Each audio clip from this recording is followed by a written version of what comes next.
There's a moment that happens in the hospital room more often than people realize.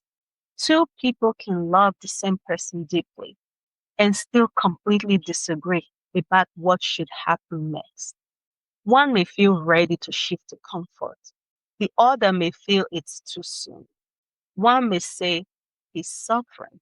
The other may say, but what if there's still time? This isn't always conflict. Often, it's grief moving at different speed. If you're new here, welcome to Care Navigated. My name is Judy. I'm a caregiver educator and a DNP prepared hospice and palliative care nurse practitioner. In my practice, I saw how often families felt overwhelmed by serious illness decisions, especially when emotions and timing don't align. That's why I created Care Navigated. This video is for support and education only. It does not replace conversation with your healthcare team. In serious illness care, disagreement doesn't automatically mean someone is wrong. It often means emotional alignment hasn't happened yet. Inside the Care Navigated framework, this lives in step 3, accept. Because emotional acceptance and medical reality do not always move at the same pace. One person may already see the trajectory clearly. Another may still be hoping hope for reversal. And sometimes fate, history, or unfinished goodbye make that gap even wider. If that difference isn't handled carefully, the room can escalate. Voices rise, people dig in, and decisions become about winning instead of caring. But here's what's most important. Rushing someone into acceptance rarely creates peace. It usually creates resistance. So, what do you do when timing doesn't align? First, slow the pace.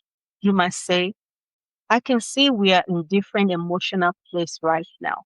Can we take a moment before deciding? That sentence lowers defensiveness. Second, second, name the difference without attacking it. You might say, I think we are both trying to protect you. We just see the situation differently.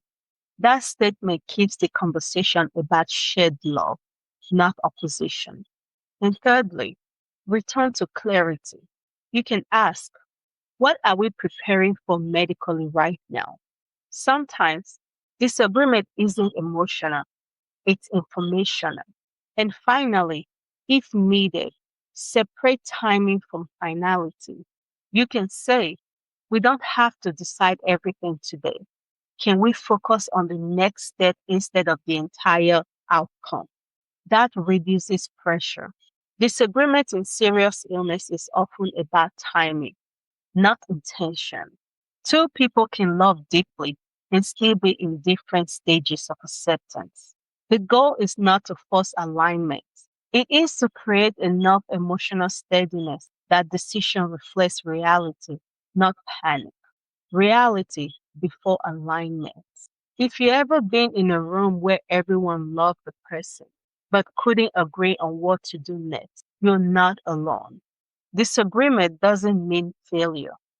It often means grief is moving at different speed. And when grief hasn't caught up yet, decisions feels heavier than they need to. Sustainable decisions require emotional space, and emotional space requires slowing down. Reality before alignment.